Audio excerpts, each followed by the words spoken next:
the essential problem with inherited wealth is I can give my kids the money, but I can't give my kids the character that was built in making the money. Unless you're actively trying to help them develop that character while they're growing, to give them a bunch of money at some point in their life is reckless and irresponsible. I've talked to a handful of people who have had enormous wealth, up to $1 billion. That's one of the biggest regrets, that they've given too much money to their kids and made them softer, because you don't have to go through the process of decision-making the right way to get the right outcome.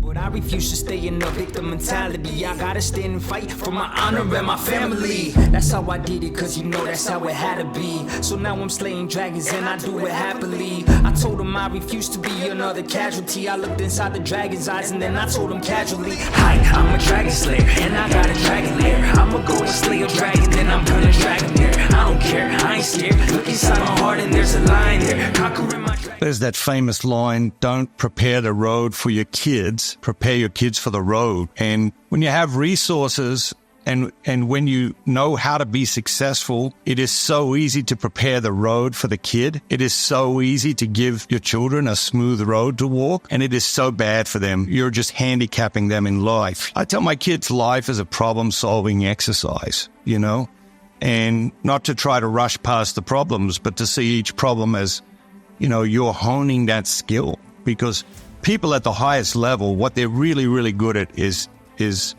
being calm in a crisis and solving any problem that comes to them, regardless of whether it has anything to do with their expertise. And they do that by, learning and knowing who to engage on a problem, which ones they can solve on their own and which ones they can't. So I tell my kids life's a problem-solving exercise, and get good at solving problems, because I got problems today. You got problems today. Everyone listening to this show has got problems today. And guess what? If we solve them all today, we'll have more problems tomorrow. And so to recognize that, I tell the kids, they hate this. I also tell them, we're not solving the problems are solving us.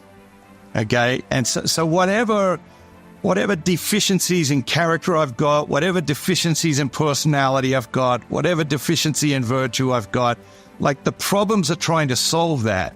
If I work through the problems, they will, just by extension of what they are, they will help me become a better version of myself. They will solve me much more than I will solve them. Yeah, I just posted something this week and it said, your problems are your friends. The only reason you have a job is to solve problems. So if they go away, so does your relevance. Yeah. I mean, and I think you've done studies like this too on people that have won the lottery. What happens when the basic problems they have, which are food, shelter, and good behavior at work, now go away, and how they build artificial problems now they have to solve. And some of them are actually pretty life-threatening. I mean, we see that every day in inherited wealth, right?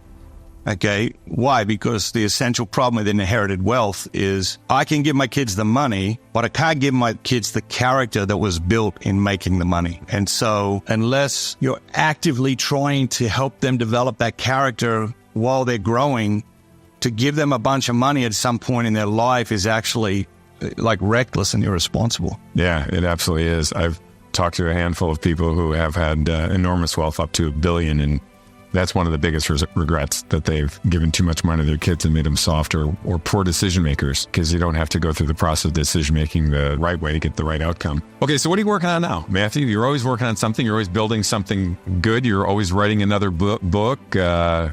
What's your project that's big? So Floyd has really, 20 years ago, started as a consulting business. Today, the biggest practice inside Floyd is coaching. The need for coaching is just enormous in our culture. And so, whether it's executive coaching or sales coaching or life coaching, that's become huge for Floyd. And so I'm putting a lot of energy into sort of how do we build the systems and processes to really serve the people we coach in a powerful way. You've coached many people. You help people with this sort of thing. You see what the things are that get in the way. What would you say would be, the top 2 or 3 things that block a person's success? So let's say you have a person who has everything that it should take to go out and build a great business, or to be an athlete. They've got the natural athleticism, or to be a musician, or to write a book, or to be a great employee, unfireable, but it doesn't go right for them. What are those things that are getting in their way that you've seen from all the coaching you've done? So I would say for them, but for all of us really at any level of success, the question we should be constantly asking ourselves is, What do you know that you're pretending not to know? Did you know that Leading Giants has over 120 micro-learning modules from 4 to 19 minutes on entrepreneurship, communication, anything to maximize your influence? We are here to help you build the life of your dreams by maximizing your influence, growing a company, leading people at levels you've never led before. If you're in sales, having a greater opportunity for increased closing percentages and larger activity than you've ever had before. It's time now for you to jump in and join Leading Giants. All you have to do is press that button right down there. In order to access this, share with your friends, become a giant. We'll go slay some dragons. Because we know stuff, but we're pretending not to know it, and we're hoping no one else will discover it. And very often that's like blocking you. So let's say it's a musician. They may know a weakness in their music. They may know a weakness in their voice or in their playing or whatever it is, but they're pretending not to know it, and they're hoping no one else is going to see it. But the reality is they do know it, and by knowing it and telling somebody else, that somebody else might be able to help them with it. In the case of leaders in businesses, what do you know that you're pretending not to know? Most leaders know that somebody on their team doesn't belong on their team, and they're pretending not to know that.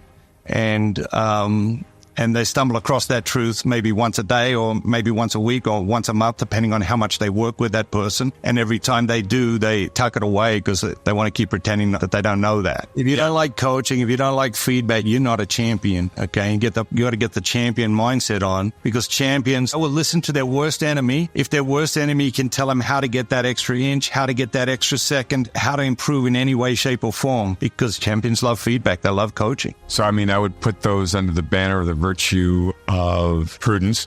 They're unable to make the decision they're supposed to make and act on it. Under not having humility, having ego. They're afraid it's going to be discovered and they're going to look weak or bad. And under fortitude, that they won't do something that would be arduous and difficult because of the ramifications of acknowledging it. Would you say that sounds about right? Yes to all of that, but I would put something ahead of all of those things, and that something would be the sheer busyness of their life is not allowing them to see it. When we get busy, clarity becomes confusion and order becomes chaos. When our lives are rightly ordered, when we are pausing in our day to really have some time to reflect, confusion turns to clarity and chaos turns to order. And the role of a leader is to help a lot of people go from chaos to order and from confusion to clarity. And if the leader isn't making that journey from chaos to order and from confusion to clarity himself or herself, how is he going to lead other people to that? I would say mostly that's the sign of someone who is not having any time of personal reflection, because if they had any time personal reflection, they would see it for what it is. They would see the things that you just described, and they would know that their team, their business, their life, and the other person's life is going to be better off without that person on the team. Because the first person who knows that person should be on that team is that person. Now, they might be pretending not to know what they know, but they're always the first person to know that this is not a good fit for them. It's not driving energy and enthusiasm into their lives. They're the first person to know. That's a huge thing. Now, would you believe that I knew that answer, but I just didn't want you to know the answer? And now that you drew it out with clarity and prevented me from confusion, it works. It is true. I always tell people, listen, you're not being compassionate by hanging on to that person. You got to get rid of them. They're making everybody miserable. They're making themselves miserable. If you asked me to go up and sing opera and you didn't like the way it sounded, it's your fault. I shouldn't be singing opera, and you're going to free me from the pain of doing it myself. Not to mention, then you're going to relieve the, pressure in everybody else's ear for it, which is a really important thing.